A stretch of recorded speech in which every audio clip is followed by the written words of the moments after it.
Hey everyone, and welcome back to the Lazy Lab Hunt Club podcast. I'm one of your hosts, Mike Ergo, and we have returning guests, Lieutenant Colonel Oakland McCollouch, and we're here talking about Chapter 2. It's not about you, it's all about you. And we want to get right into it. So, sir, let's go right after it. About the title, It's Not About You, It's All About You. What does that mean? Thanks for having me, Mike. I really appreciate it.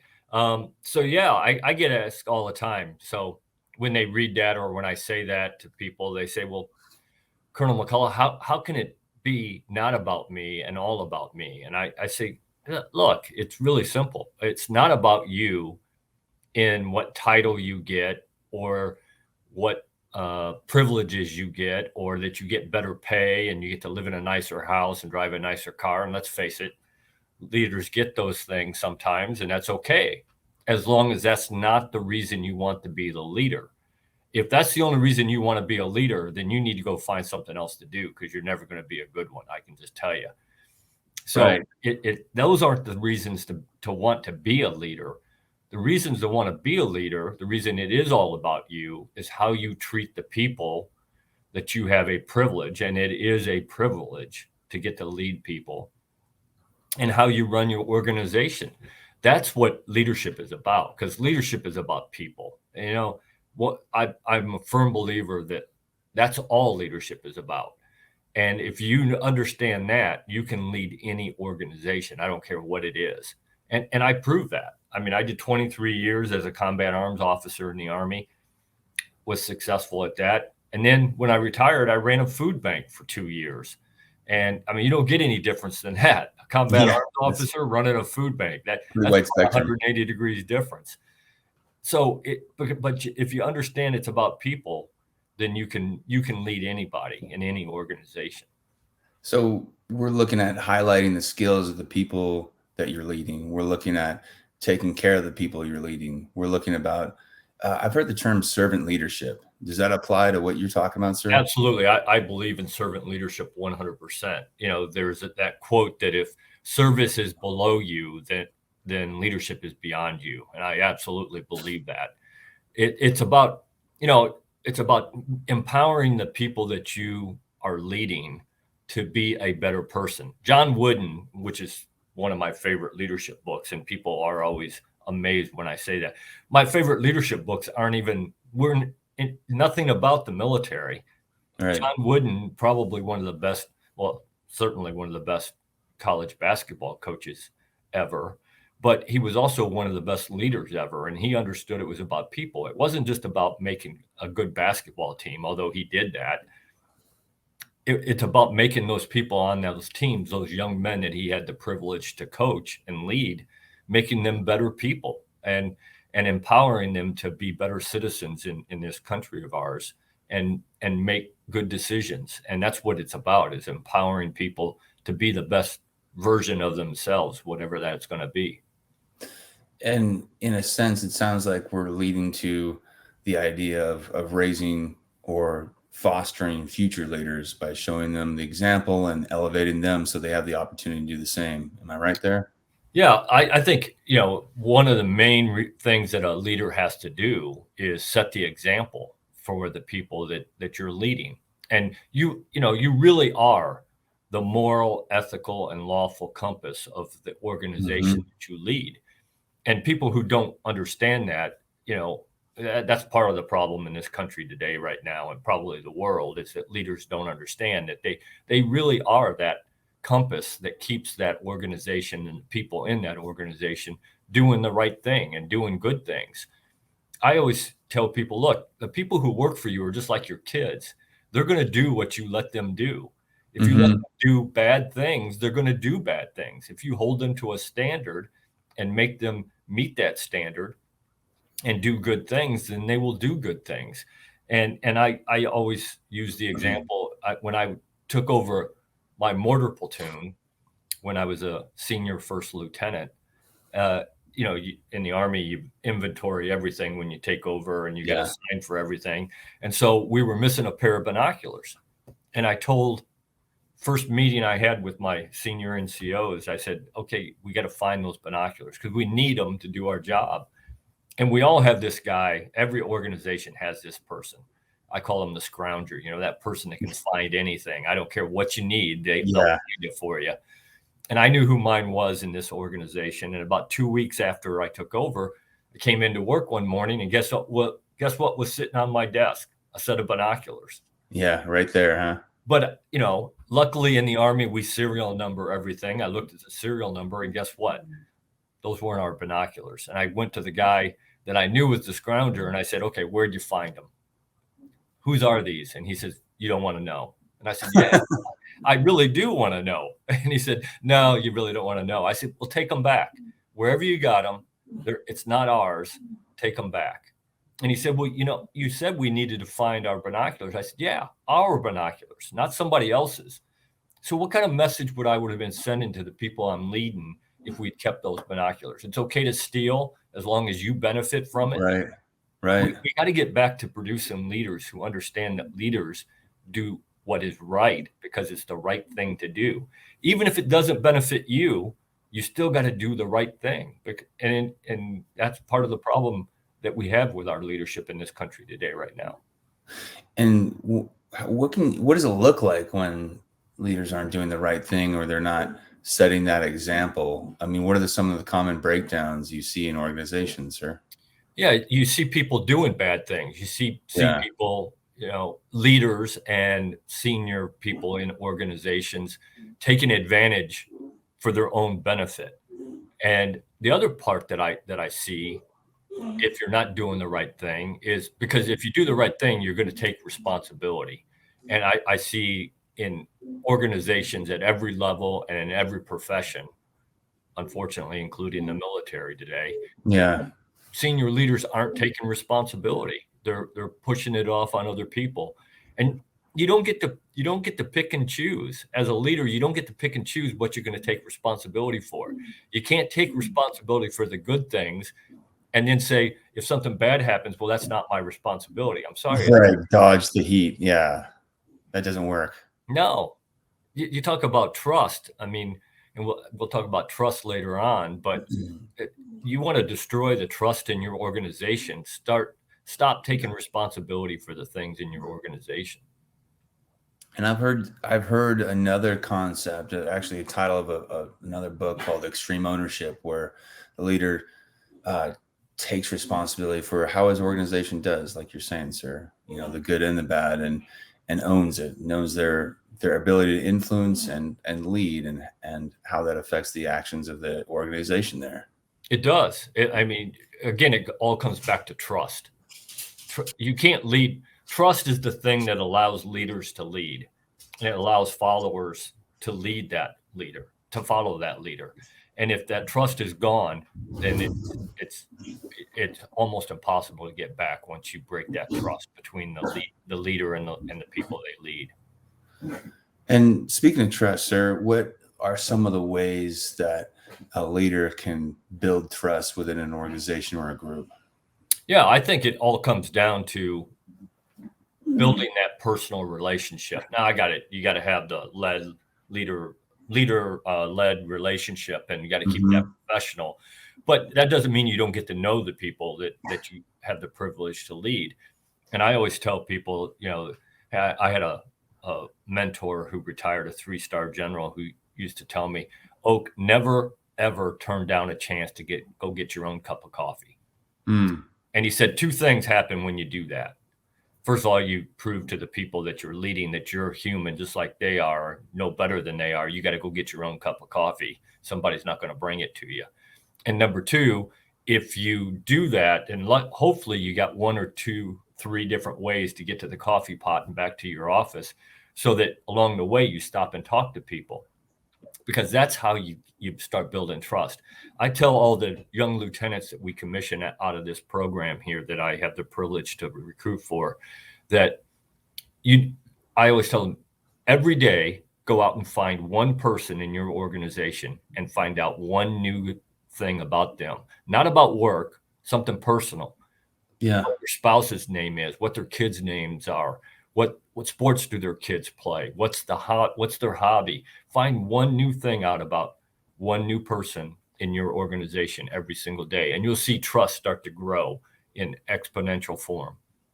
I've noticed that too, and I was trying to put my finger on why that is, and was one guess that came to my mind is maybe if you have a leader who can remember who your wife is or where you went on vacation, if you told that person that, then they know that you'll remember who they are or remember their best interests. But is it, you know why that works?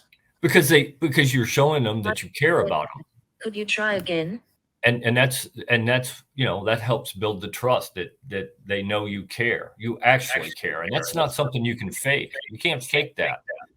You either they'll if you're trying to fake it, they'll figure it out very quickly. You either care about people or you don't, and it amazes me how people get into leadership positions who have proven that they don't care about people, and it just amazes me. It really is. I've been working myself on not just learning these things, but remembering them. There's a handy little app in an iPhone, the Notes app, where you can write down. Right. Hey, this is I Joe. use that app all the time. Joe has 5 kids. Here are their names, and you can pull it up. So you can kind of outsource your memory a little bit. So there's ways to do this, but I've learned it's not just asking the questions, but remembering them too. That's right. It really is. And again, it's all about taking care of people, because I'm a firm believer you can't lead from sitting behind a desk. I'm one of those people.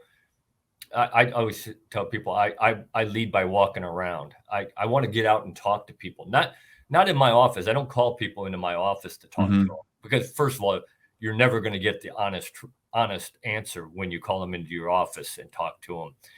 You want an honest answer from somebody, go out where they are, where they're doing their job, and ask them questions.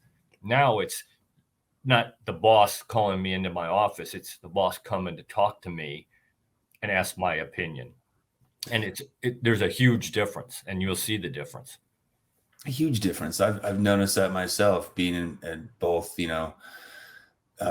led and being a leader where I work. Is you call someone in your office, that's your territory. It gets very primal very quick. Yeah, absolutely. It's just intimidating, more intimidating. Whereas if you're out walking around and you're in their area asking their opinion, simple questions like, is there something we can do to help that make this go better? Or is that the best way to do it?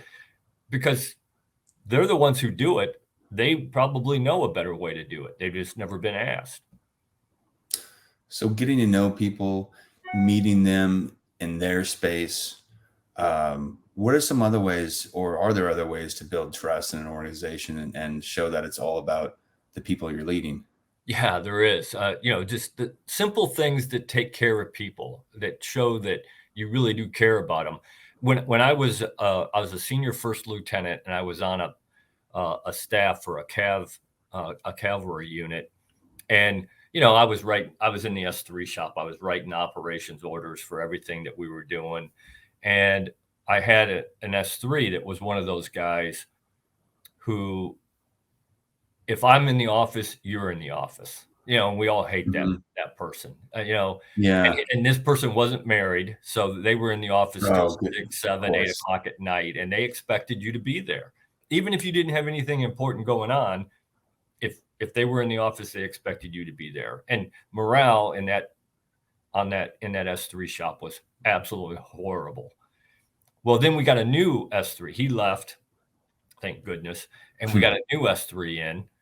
And the first day he was there, I was sitting in my office. It was 5 o'clock, and I'm working on an op order that it wasn't due for a couple of weeks. And he walked by my office, 5 o'clock. He walked by my office and he stuck his head in my office. He said, "Oh, what are you doing?" I said, "Well, sir, I'm working on an op order." And he said, "Is it due tomorrow?" And I said, "No." He said, "Then go home." The morale in that organization just exploded, because we had somebody who cared. And when I remembered that, and when I took over as an S3, the first day I took over, I called everybody together and I said, "Look, just because I'm in the office doesn't mean you have to be in the office."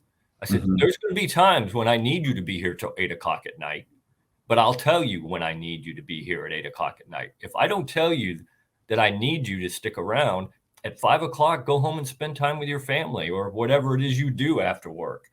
Don't just be in the office because I'm here." Yeah, I like that. And it's a privilege I've had of having a couple leaders demonstrate that. And I've had the opposite be true as well, where I'm trying to think of, former squad leaders when I was in the Marine Corps who I've had the good and I have had the bad. The bad looked like, well, this is what it was like for me when I was, freshman. So you're going to have to suffer the same mindless, needless, Yeah. Pain because I had to. And so it's Isn't just that horrible? sharing that unnecessary hatred and pain. Oh, it's horrible. We got to get back to understanding that it is about people and taking care of them. Another example, when I was a lieutenant, motor pool days, we were in the motor pool. When my soldiers were in the motor pool, I was in the motor pool, and when you had a tank down or a Bradley down and a part came in, you worked till it was done. I don't care if that was 10 o'clock at night, 2 o'clock in the morning, you worked. But if that happened, then I called that crew over and I said, "Okay, you're here till 10 o'clock at night." And I was there till 10 o'clock at night with them. I said, "You don't come to PT tomorrow. Come in at 8 o'clock instead of coming to PT." Little things like that make them understand that you do care about them and their life, and not just about work. Because we all, work is important, and we got to get things done, and we got to be successful. But we also have to understand that people are human and they have a life outside of work, and we got to get back to understanding that. I believe that's correct, sir. Because there are a few jobs or people, I think it's a mix, where work is the main thing in their life that they want to do. Maybe they're not as family oriented or they don't have a family. But outside of that, a lot of us work so that we can enjoy our family, can enjoy the things in life, and helping our people we lead remember that. Because again, we got to be successful. I mean, because results do matter. I got it, and we got to get things done. But there is a balance now. Depending on what jobs you have, in the military, balance is a little more difficult because you got things you got to do, deployments, all those things. But I always tell people, look, it always used to kill me when I'd see a 4-star general stand up on the stage and tell me about life balance. And I said, "Yeah, that's how you got to be 4 stars. Okay, I got it." Right. Exactly. But here's the point that I always make. Look, I don't care what job you have. If you have a demanding job that requires you to do lots of different things and be away from your family, that happens. And you got to do what you got to do.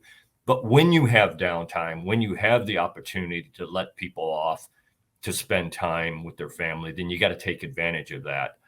And as a leader, you got to understand that, and you got to make that concession and make those things happen so that people, when you do have that ability to let people off and spend time with their family and do whatever it is, unmarried people do whatever it is they do, then you got to take advantage of that and make it happen. I found that even sometimes, sir, that I've needed to reinforce that for my staff, not just trying to dig into their personal life or overstep, but understand that if the home's being neglected, eventually work's going to be neglected and life's going to be out of balance in a lot of ways. Yeah, people aren't as productive if they're not happy at home, if they're not happy Hmm. outside of work, then they're not going to be happy at work. That's human nature. It's hard to separate when your emotions are out of whack. It's hard to okay, I'm at work now, so I got to put all that behind me. Very Right. few people can do that. I mean, there probably are some out there who can, but most people, if you're not happy at home, you're not going to be happy at work. And if you're not happy, you're not going to be productive. So in the end, it's to your advantage as a leader to have people who are motivated, who understand that you do trust them and that they can trust you to have their best interest at heart. That doesn't mean, when I tell people I believe in servant leadership, some people say, well, I don't, because that means you let people walk all over you. I can just tell you, nobody walks all over me. But that's not the definition of servant leadership. No. If you're a servant leader, there's going to be times when your people don't want to do what you're asking them to do, but you're asking them to do it in their best interest, whether they believe it's their best interest or not. Example, when I was an officer, in the Army, there's standards you got to meet. And if we were out at training and we didn't meet the standards, guess what? We did it again. And I don't care if we were there till 10 o'clock at night. We did it until we met the standard. Now, if we met the standard at 3 o'clock, I had no problems letting people go off and go do something. Right. But you got to hold people to standard. And that's part of being a servant leader as well. Just because you're a servant leader doesn't mean you let people do whatever they want. Right. It's servant leader, not doormat leader. And yeah. That distinction, that's why, your teachings and your book is so important, because a lot of these things are nuanced. And a lot of times, like you said, people can hear servant leadership and they can hear servitude and think submissiveness or being walked on, which isn't the case. No, it's not. Not at all. Well, I wanted to ask you, sir, can you recall or think of any examples of a leader taking care of their people and showing them it's about them and not about, the leader? Yeah, well, the S3 was one of those, the guy who told us that. But, I've also had the other example where leaders didn't take care of people. Mm-hmm. When I was a lieutenant, a platoon leader, there was another platoon leader in our company, and we were talking one day, and he said to me, and we were getting ready to go to the National Training Center. We had a bunch of things going on, and he said, Sergeant so-and-so needs to go to school to get the next promotion, but we got the National Training Center coming up, so I'm going to make him push that off till after the National Training Center. And I said, really? I said, you have just destroyed all trust with that NCO if you do that to him, because you're showing him that you're more important than his life and his promotion, which is taking care of his family and becoming the better person that he can be, the most, the best that he can be. I said, that's a horrible decision. And he did it. He did it anyway. And I can just tell you that the morale in that platoon was not very good at all. And it's because that leader didn't care about he cared about himself more than he cared about the people. I won't say he didn't care about his people, but he certainly cared more about himself than he did about them. It's sad to see that happen. And it seems like the best that can come out of a situation like that is using that as an example of what not to do. Absolutely. Well, and we can learn just as much from somebody doing something badly than we can from somebody doing something well. And I'm sure you have been, and I know I have. I've been standing in formation and one of my leaders would say something and the hair on the back of your neck stands up and you're like, yeah, I'm never going to do that. Because you can learn, just file that back in the back of your brain. Someday when you're in charge, you remember how that made you feel and what the consequences of those bad decisions were. And that's where I think I've benefited, sir, is looking at what didn't work. And somehow, I'm not sure how I even learned it, that it was about relationships and about people and about building that trust. It seems like maybe something I was just gifted to be brought up in that way. But when I got to my first, position of leadership as a fire team leader in an infantry squad,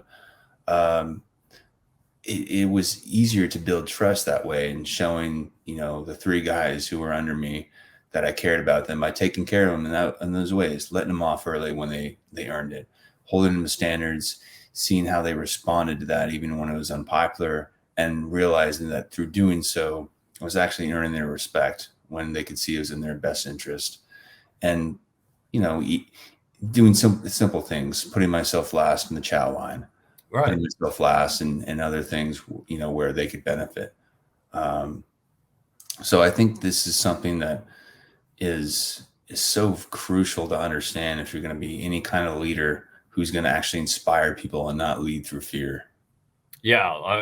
Well, unfortunately, we've all worked for that person who tries to lead through fear, and it's horrible. I mean, and the organization is not as good as it could be, because somebody who leads that way, that people will do what they're told to do, because they're afraid if they don't, they're going to get fired or whatever. But they're not going to put in that extra effort. If somebody really trusts you and understands that you have their best interest at heart, they'll go that extra mile for you. They'll do more than you're asking them to do, because they trust you. They care about the organization. They understand you care about the organization and them, and they're willing to put forth that little bit of extra effort, where they wouldn't be if you're the other type of leader, the micromanaging, authoritarian, do as I say, not as I do, and all those kinds of things. Because again, it's about example as well. And having a couple different squad leaders that one led through fear. Yeah, I would do the minimal effort to get by, to get that person off my back. And having one who led through inspiration and was a servant leader through and through, and went out of his way to show us that he cared about us. I remember thinking, I'll follow this guy to hell and back, and in combat, and that mattered. And that mattered, and we got results. And absolutely. Yeah. The people who are servant leaders, if you look at their organization, they are much more successful than somebody who is the authoritarian type leader. Now, that leader might get results and they might be successful, but the organization itself, not only for a servant leader is successful, but the people actually enjoy coming to work. They actually enjoy the other people in their organization. And they do. They're motivated. They'll give that extra little bit of effort to help the organization be successful. They'll even give up some of their own time, and they'll give up some of their own benefits, whatever, for the benefit of the organization, because they understand that it isn't just about them. You have shown them that it isn't just about them either. It's about the organization. It's about being successful. And you'll see a huge difference if you're a servant leader than if you try to be the authoritarian type. I fully believe that, sir. And I appreciate the examples you shared with us today. And before we sign off, for those who are just tuning in, maybe for the first time, could you remind us of your book and where we can find it and how we can support what you're doing?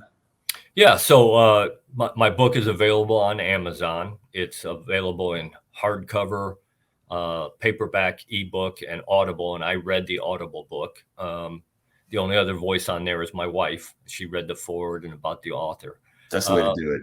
Yeah, because she wrote the foreword, and I